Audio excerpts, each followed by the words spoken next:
Uniminuto Radio presenta El Puente. Hola, ¿qué tal? Bienvenidos al Puente, un escenario donde se integran diversas voces. Un espacio de diálogo, creatividad y encuentro.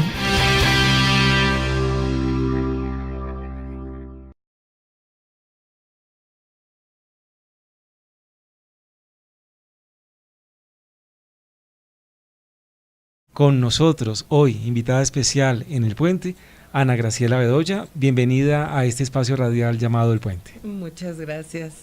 Estoy muy feliz de estar aquí con ustedes y créanme que por más de 10 razones es un honor estar en este proyecto, conociendo esta gran obra Minuto de Dios. Muchas gracias por invitarme. Pues muy bienvenida, Ana Graciela. Ya lo decíamos, creo que ya la presentábamos un poquito. Simón, ¿usted nos presentará un poco más de Ana Graciela? Claro que sí, veo en el currículum de nuestra invitada el día de hoy un extenso trabajo en la parte artística, en la parte también de toda esa formación con niños. Veo aquí un fuerte trabajo en el ámbito del programa de filosofía para niños, por un lado. Es máster en museología, del Instituto Iberoamericano de Museología, y bueno, hay formación en antropología física también. Entonces ahí tenemos un escenario bastante amplio que seguramente va, sumado a esa amplia experiencia en la coordinación de proyectos, nos va a enriquecer muchísimo en el espacio del día de hoy. Ella dice que tiene varios amores, es como unos poliamores, y entre ellos está el tema de los museos y está el tema de filosofía para niños, y quisiera entrar inmediatamente al segundo, y es ese amor por la filosofía para niños. ¿Cómo es, Ana Graciela, que se enamora de este proyecto y que además la tiene desde el año, según yo veo por acá, como desde el 2001, más atrás seguramente, formadora? ¿Desde el 92? Entré a la primera vez, digamos, al primer conociendo taller. Perfecto, entonces ya son muchos años de ese amor. Hablemos de eso. ¿Por qué? ¿Qué encontró usted en filosofía para niños? Bueno, voy a tratar de ser breve. Yo creo que lo que hay en el fondo de mi corazón es una maestra. Aunque estudié antropología, mi mamá fue maestra y siempre que podía nos llevaba a los museos. Entonces yo creo que las dos, por las venas y por las arterias, entró el amor a la educación y el amor a los museos. Entonces yo siempre buscaba tomar cursos de lo que fuera. Creo que he leído más de educación que de antropología. Soy como autodidacta en educación. Pero siempre busqué cursos para redactar objetivos de enseñanza, para elaborar materiales didácticos, así, y llegué a una serie de programas de desarrollo de habilidades de aprendizaje, mientras paralelamente en el Instituto Nacional de Antropología e Historia, que es donde trabajo, me desarrollaba en el campo de los museos. En los museos mi trabajo consistía básicamente en traducir el lenguaje de los iniciados, ¿no?, por decir así, de los grandes investigadores, al lenguaje de la divulgación de la ciencia en los museos. Y eso me tenía muy feliz, pero siempre tuve la inquietud. Finalmente llegué a muchos programas de desarrollo de habilidades de aprendizaje, el de Ruben Forestein, el de Robert y Mary Meeker en Estados Unidos, en fin, leía mucho. Pero me di cuenta de que finalmente sí funcionaban en algún sentido, pero estos niños, aunque eran más inteligentes, no eran mejores personas. Entonces, la búsqueda siguió hasta dar con filosofía para niños, porque en filosofía para niños sí había la posibilidad de explorar con los niños los valores, ¿no? Y pues la verdad, desde el primer taller que yo tomé, que tuve la fortuna de tomarlo con Anne Margaret Sharp, en la Ibero de Puebla, era un taller como de inducción de 3 días, al final de los cuales Anne Sharp, gran colaboradora de Matthew Lipman, creador del programa, me invitó, me ofreció una beca para ir a la Universidad de Nueva Jersey, wow, a tomar un taller de más o menos 150 horas, al que llegaba gente de todo el mundo en la universidad. Lo daban 3 veces al año. Entonces fui, por supuesto, no desperdicié la oportunidad. Ahí tomamos clases con Lipman, ahí conocí a Tere de la Garza, a David Kennedy, así a gente muy muy destacada en esto de la filosofía para niños. Y al terminar esta primera emisión, digamos, del taller para maestros, me ofrecieron la segunda beca y al terminar la segunda me dieron una tercera. O sea, tomé casi 500 horas de formación con ellos, ¿no? En el transcurso de 2 años. Y al cabo de los cuales Eugenio Echeverrial, que seguramente también conocen y habrán entrevistado, se regresa a vivir a México y fundamos la Federación Mexicana de Filosofía para Niños. Entonces, la verdad es que yo he tratado de hacer algo que es muy difícil, que es conciliar estos 2 amores míos, ¿no? Y tratar de hacer filosofía para niños en los museos. Bueno, en medio y como en todos los amores hay tensiones, ¿no? Sí, siempre. Hay tensiones, y más en el ámbito de la educación, y particularmente de eso que denominamos educación filosófica. Sí. ¿Cómo entender, por supuesto, desde su experiencia, Ana Graciela, esa comprensión también en torno a la educación filosófica con la infancia? Pues yo creo que Colombia y México son países muy semejantes en cierto sentido. En México está muy viva la matriz cultural prehispánica.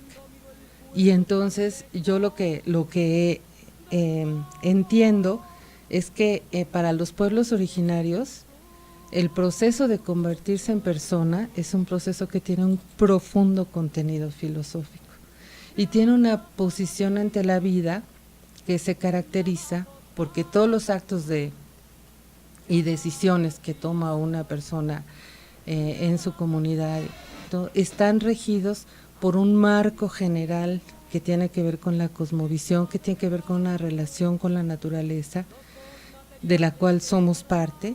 Y entonces todo este marco general, digamos, que orienta el desarrollo de las personas, es algo que nosotros fuimos perdiendo durante el siglo XX muy señaladamente, porque se empezaron a adoptar como otros modelos pedagógicos en México. Entonces yo lo que entiendo, ¿no?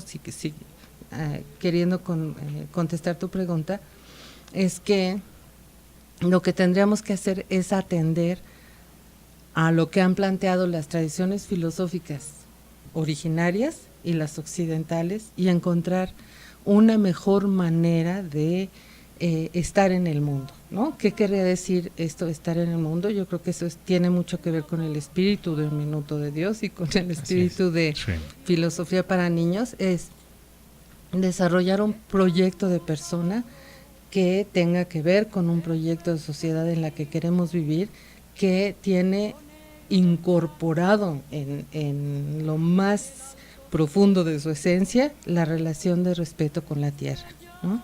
Entonces yo creo que como se plantea entre los pueblos originarios en Oriente, el Minuto de Dios, no se puede pensar individualmente en generar riqueza o no, como las metas que de pronto parecen tener gran vigencia en este mundo globalizado, sino pensar en la comunidad, pensar en la tierra, pensar en un desarrollo espiritual, ¿no? Que que permita como que todos estemos haciendo algo porque este mundo sea mejor.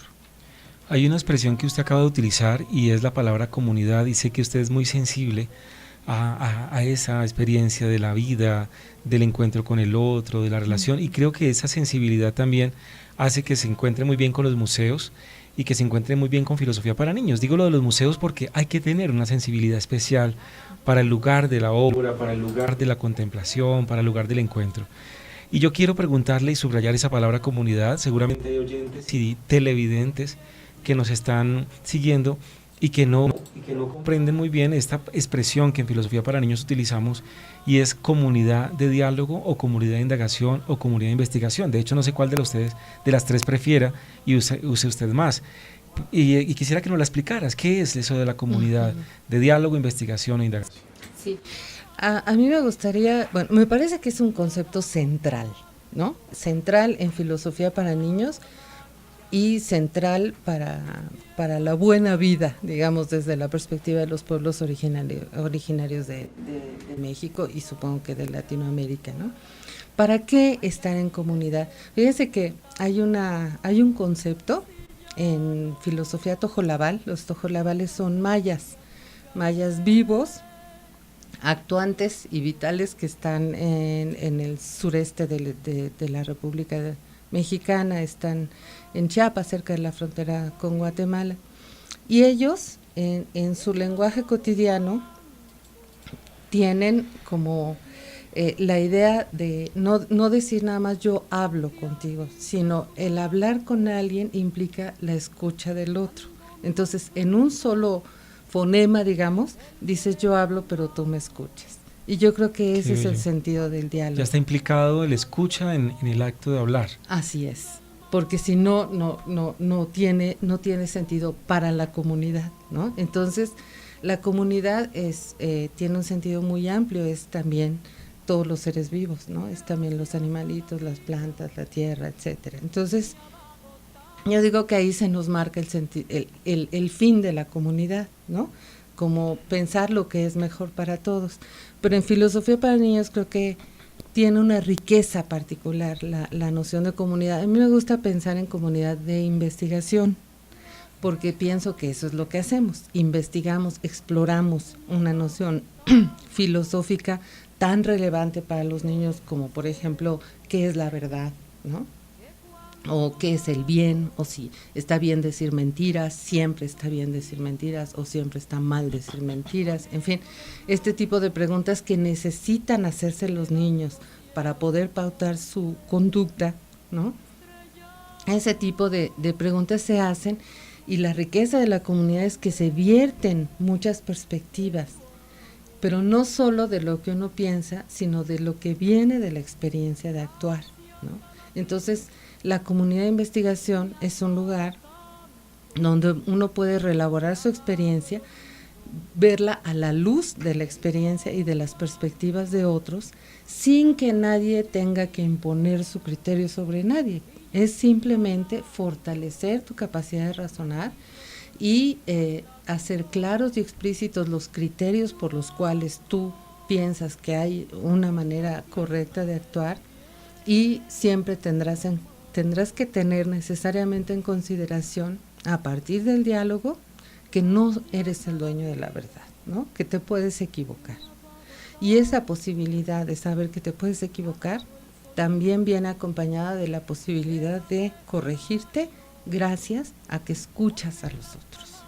Y de alguna forma crear las condiciones también para ese diálogo, ¿no? Hay un elemento en torno al cual se ha vuelto también muy problemática la expresión enseñar a pensar. Uh-huh. Algunos dicen, no, preferimos no hablar de enseñar a pensar, porque algunos entenderían que enseñar a pensar implica manipular al otro en sus formas. Que hay alguien que sabe y otro que no sabe. Otro que no sabe. ¿Cómo entender justamente esa apuesta de enseñar a pensar autónomamente, crítica, creativa y cuidadosamente en filosofía para niños? Graciela.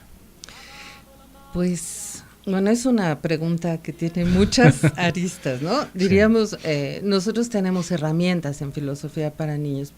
Una cosa que quisiera subrayar es lo que ustedes acaban de señalar.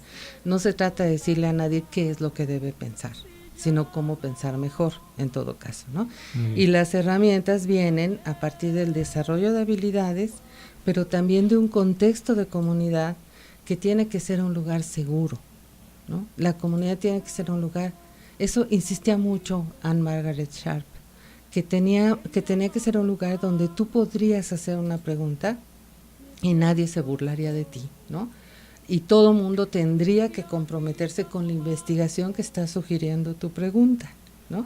Entonces, ¿qué otras herramientas tenemos? Además del respeto y de la seguridad que te da una comunidad, tienes la posibilidad de trabajar esa inquietud que se manifestó en la pregunta desde las habilidades de razonamiento, ¿no? Que te dan, por ejemplo, que te ayudan a hacer comparaciones, a hacer distinciones, a jerarquizar razones, a distinguir una opinión de un argumento, etcétera, ¿no? Que tienen que ver con, digamos, que tienen su base en la lógica y que te ayudan a tener el rigor. Pero no solo eso, también necesitamos desarrollar habilidades para la construcción de sentido, que fue como una fusión que hizo Anne Margaret entre las habilidades de traducción y las de investigación, ¿no? Porque desde la escuela, desde la educación tradicional, a veces se ofrecen muchas actividades para para los jóvenes y para los niños que no tienen sentido para ellos. Y no tienen sentido, no me estoy refiriendo a que sean aburridas, sino que no aparece en primera instancia qué tan importantes o tan relevantes pueden ser para su vida, ¿no? Entonces la construcción de sentido creo que es otra herramienta muy, muy importante, fue como de las últimas cosas que trabajó Anne. Y por otra parte tenemos como la noción de democracia, que también es muy importante para que una comunidad aprenda, ¿no? Y aprenda a estar con los demás, aprenda a deliberar, aprenda que lo mejor o que el mejor modelo de democracia con el que contamos es el de la democracia deliberativa. No mayoriteamos, no votamos quién tiene la razón, simplemente la fuerza del argumento es la que te deja pensar a todos los miembros de una comunidad si vale la pena sostener su argumento anterior, mantenerlo o modificarlo, ¿no? Pero siempre por la fuerza de la razón. Bueno, son las 11 de la mañana, 29 minutos, aquí en Uniminuto Radio. Estamos hoy dialogando con nuestra invitada especial a este espacio del puente, Ana Graciela Bedoya, que pues nos acompaña el día de hoy compartiendo su experiencia y por supuesto esta interesante perspectiva en torno a la educación filosófica, a la infancia y a elementos tan asociados y tan importantes a su experiencia también en museos, sobre la cual quisiera que justamente ahora más adelante estuviéramos hablando, porque veo en su currículum una experiencia muy interesante y una apuesta sobre la perspectiva del museo como espacio intercultural, lo cual es bastante llamativo. Vamos a una breve pausa y ya regresamos. Un saludo muy especial a quienes nos sintonizan a través de www.uniminutoradio.com.co y a quienes nos siguen en @uniminutoradio. Ya regresamos. 11 de la mañana, 37 minutos, y bueno, con ese tema musical de Diego Torres titulado Sueños, estamos dándole nuevamente la bienvenida a nuestros oyentes, a quienes se sintonizan a esta hora de la mañana con el puente a través de Uniminuto Radio. Y bueno, hemos escogido este tema particularmente por una expresión que me llama mucho la atención y seguramente muchos de ustedes ya la han escuchado, este tema de Diego Torres que dice: quiero que me mires a los ojos y que no preguntes nada más. Yo creo que muchas veces en el escenario de una práctica filosófica se genera muchas veces todo lo contrario. Nos miramos también muchos a los ojos y nos preguntamos mucho, sobre todo en el ámbito de la comunidad de indagación. Claro que a veces la escuela en algunos escenarios se convierte en un escenario donde no se puede preguntar, ¿no? Infortunadamente a veces eso sucede. Y bueno, hoy nos acompaña Ana Graciela Bedoya, justamente hablando de su experiencia en el ámbito de la educación filosófica, en esta rica experiencia también artística, cultural, en sus procesos de acompañamiento también a los museos, ese amor por los museos, el poliamor, del cual hablaba el profesor Víctor Rojas hace un momento, sobre la filosofía, la infancia. Citando a Ana Graciela. Claro, citando a Ana Graciela. Y bueno, dentro de ese contexto, profesor Víctor, estamos hoy justamente entablando un diálogo con nuestra invitada. Así es, hace unos minutos hablábamos sobre cómo ella comprende la comunidad de diálogo, señalando que hay 3 elementos que ella destaca, seguramente hay muchos otros, pero destacaba el lugar de la democracia, destacaba el lugar del lugar seguro, ese ambiente seguro que tiene que tener la comunidad de diálogo, destacaba la posibilidad de encontrarse, de escuchar, y en eso nos asociaba incluso la idea de comunidad con las nociones de comunidad que se tienen en nuestros pueblos ancestrales, en las comunidades indígenas, cómo han entendido la comunidad de una forma tan relacional, tan integradora, tan vital además, tan conectada con ella. Y así mismo lo viene haciendo Ana Graciela en su trabajo con los museos y además en su experiencia como antropóloga. Creo que la mirada profunda que hace hacia la humanidad ha permitido que descubran filosofía para niños de una manera especial, un acento especial. Yo quisiera, antes de que usted entrara al tema de los museos, porque sé que a Simón le interesa explorar un poco esa dimensión, quisiera ahondar un poquito en lo de filosofía para niños y específicamente en el lugar del formador. Ella ha venido trabajando durante mucho tiempo como formadora, ha venido acompañando diplomados, procesos en México, en diferentes lugares, y además ha sido formada por Chari y por Littman. ¿Qué hay que tener en cuenta? Que así como destacaba ahora esos 3 elementos de la comunidad de diálogo, un formador, una persona que quiera ser formadora de filosofía para niños, que esté tomando un diplomado, que en este momento está estudiando, ¿qué le recomendaría a usted como ese ABC del formador de filosofía para niños? Bueno, es otra buena pregunta. Y pues yo diría que justamente porque he tenido la posibilidad de tratar a muchos profesores que ya están vinculados a las escuelas, a veces las escuelas nos piden que demos el diplomado a todo su personal docente. Yo he encontrado que mucha más riqueza en los grupos a los que he tenido oportunidad de formar cuando llegan voluntariamente y por convicción, que en las escuelas, porque muchos profesores van forzados, ¿no? Para conservar el trabajo tienen que tomar el diplomado y entonces son grupos mucho más difíciles de convencer, claro, ¿no? Porque en la educación tradicional, por lo menos en México, hay esta relación asimétrica, lo que decían ustedes hace un rato, el que sabe y el que no sabe, el que habla y el que escucha, el que se calla, ¿no? Y, en fin, entonces yo creo que se necesita una gran disposición y mucho valor para abandonar el lugar de la autoridad, ¿no? Entonces creo que el ABC tendría que empezar por tener la apertura de mente, la flexibilidad para pensarse de otra manera, ¿no? Para pensarse no como un director que les dice a los niños qué es lo que tienen que saber y decide qué es lo que tienen que pensar, sino como alguien dispuesto a acompañar un proceso de transformación en sus alumnos que lo va a tocar, ¿no? Y no lo estoy diciendo yo porque se me ocurra, Freire lo dijo, ¿no? Muchos educadores han hablado de la riqueza de trabajar como formador porque tú te enriqueces y cuando tú abres tu mente y te das cuenta que los alumnos tienen mucho que enseñarte, ¿no? Y no lo digo demagógicamente, lo digo efectivamente, los niños tienen perspectivas insospechadas para el mundo organizado de un adulto, ¿no? Entonces tienes que tener esa disposición a cambiarte de lugar, a ser flexible, a escuchar y a asumir que los niños tienen un aparato cognitivo exactamente igual que el que tenemos los adultos y que la diferencia es la experiencia, ¿no? El tiempo que hemos estado en este planeta, hemos tenido acceso a más conocimientos y hemos tenido mucha experiencia. A veces ni siquiera hemos reflexionado mucho sobre esa experiencia, ¿no? Pero con los niños tenemos esa posibilidad. Entonces creo que tenemos que ayudar a nuestros formadores, ¿no? Que van a trabajar con los niños, a no tener miedo de decir no sé, ¿no? A no tener miedo de decir, pues mira, vamos a investigar, ¿no? Vamos a investigar juntos y a formar parte de un equipo, de una comunidad, con la humildad que se requiere, con la humildad que tienen los niños para preguntar, pues esa misma humildad es una lección de vida para nosotros, ¿no? ¿Por qué nos cuesta tanto, Ana Graciela, justamente en el plano no solamente de formadores, sino también de adultos, entrar en el mundo del niño y en el lenguaje propiamente del niño, en esa posibilidad que tiene el niño justamente de asombrarse y de imaginar mundos posibles de manera tan natural, justamente? Pues porque yo creo que fuimos también educados en no sé si educados sea la palabra, fuimos entrenados, ¿no? Para pensar que nosotros tenemos la obligación de dar respuestas, ¿no? Y yo creo que la gran enseñanza de filosofía para niños fue primero, ¿no?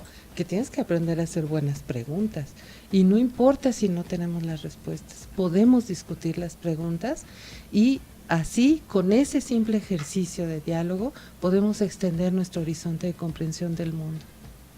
Bueno, 11 de la mañana, 44 minutos, y viene la pregunta también por los museos. Por favor, vamos. No, es que me llama mucho la atención porque de pronto una de las inquietudes es cómo hacer del museo un escenario de diálogo filosófico, es decir, un texto que amerite ser leído, que amerite ser indagado, reflexionado, investigado. Sí.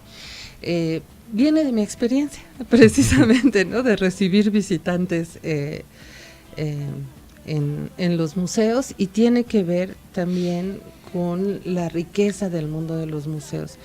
Cuando nosotros entendemos los museos como los lugares que son depositarios de la experiencia de otras generaciones. Por ejemplo, en el caso de los museos históricos, arqueológicos, que son o etnográficos en los que yo más he trabajado, si pensamos que el museo es depositario de una experiencia humana acumulada, podemos entrar de otra manera, no como un escenario lleno de verdades, ¿no? Que tenemos que aprender de memoria, como si fuera un aula multimedia, no. El museo puede ser visto también de esta manera, ¿no? Porque en la experiencia humana ha habido muchos errores y ha habido muchos aciertos. Y yo creo que podemos entender el museo como un texto que te propone una determinada mirada sobre un problema, y entonces nosotros podemos apelar a la experiencia de nuestros visitantes para poner en el mismo lugar, digamos, dos experiencias distintas y ver qué podemos sacar de eso. A lo mejor si te doy un ejemplo puedo ser un poco más clara. Sí. Yo la primera experiencia que hice, la hice en el Museo de Sor Juana Inés de la Cruz, en el marco de un encuentro nacional de filosofía para niños, por cierto, el primero. Y el tema era filosofía del lenguaje. Y ahí estaba el Museo de Sor Juana, y entonces a mí se me ocurrió, como la novela que íbamos a trabajar es Pixie, que es de filosofía del lenguaje, pues en esta novela hay un niño que renuncia a hablar. Y después sabremos, en el desarrollo de la novela, que ese niño renuncia a hablar porque los adultos no lo escuchaban. Y es lo mismo que le pasa a Sor Juana Inés de la Cruz. Sor Juana Inés renuncia a la actividad intelectual porque no era comprendida por las autoridades virreinales, digamos, de su época, y se ve en cierto sentido en la misma condición que el niño de la novela, renuncia a la palabra, al diálogo. Y entonces lo que hicimos en el museo fue, como trabajábamos con maestros, fue pensar juntos qué significaba ser mujer en el siglo XVII, qué significa actualmente ser mujer, ¿no? O quiénes tenían derecho a la palabra en el siglo XVII y qué pasaba con los niños en el siglo XVII. Y sin tener mayor información que la que nos daba el museo, se hizo una reflexión muy profunda sobre la condición de ser mujer y de ser niña. Pareciera que el museo, ya que usted entra al tema de los museos, hiciera una especial referencia hacia la historia y hacia el pasado. No sé por qué uno suele interpretarlo de esa manera. Vamos a mirar algo que ya pasó, vamos a mirar algo que ya quedó, o por lo menos ya fue registrado, entonces cuando uno mira la historia, pasó. ¿Cómo ver el museo como una realidad actual, como algo que hace parte de la historia y del hoy de la humanidad? Pues yo creo que esa es una pregunta muy vigente para la filosofía para niños y para los museos, porque tú puedes entrar a un museo de historia y ver lo que hay ahí como acontecimientos congelados, pero si lo ves como experiencia, John Dewey, uno de los pozos donde abrevaron Lippmann y Sharp, decía que si tú como generación actual reflexionas sobre la experiencia pasada y la resignificas, esa resignificación arroja luces para tu presente y para tu futuro. Yo creo que el sentido de enseñar la historia en los museos a la luz de los planteamientos pedagógicos de filosofía para niños es esa misión de ayudar a formar ciudadanos a que comparen las decisiones que se tomaron en otros tiempos, que apelen a su propia problemática y tomen modelos de decisión y de actuación en los procesos sociales y en las acciones individuales que se vincularon a esos procesos sociales durante el desarrollo de la historia. Y entonces es que puedes pensar cómo actuar de aquí en adelante. Yo creo que esa idea se aproxima también a la idea de experiencia, de acontecimiento, más en la línea de Heidegger, Gadamer, que a nosotros nos gusta leer mucho. Cuando nos encontramos con el arte, con la experiencia, generamos una experiencia nueva, y es el hoy de esa experiencia. En lo que usted viene haciendo con Filosofía para Niños, el texto, ya lo decía Simón, puede ser una obra de arte, pero también usted ahora acaba de mencionar a Lippmann, acaba de mencionar a Pixie, ese recurso intelectual de Lippmann. ¿Cómo debemos cuidarlo, así con ese cuidado que usted habla de las obras de arte? ¿Qué nos diría de ese currículo y de esos otros currículos de filosofía para niños? Porque yo creo que para Lippmann el arte era importantísimo, ¿no? Era, digamos, la parte consentida de la filosofía. De hecho, entiendo que su tesis doctoral fue sobre estética.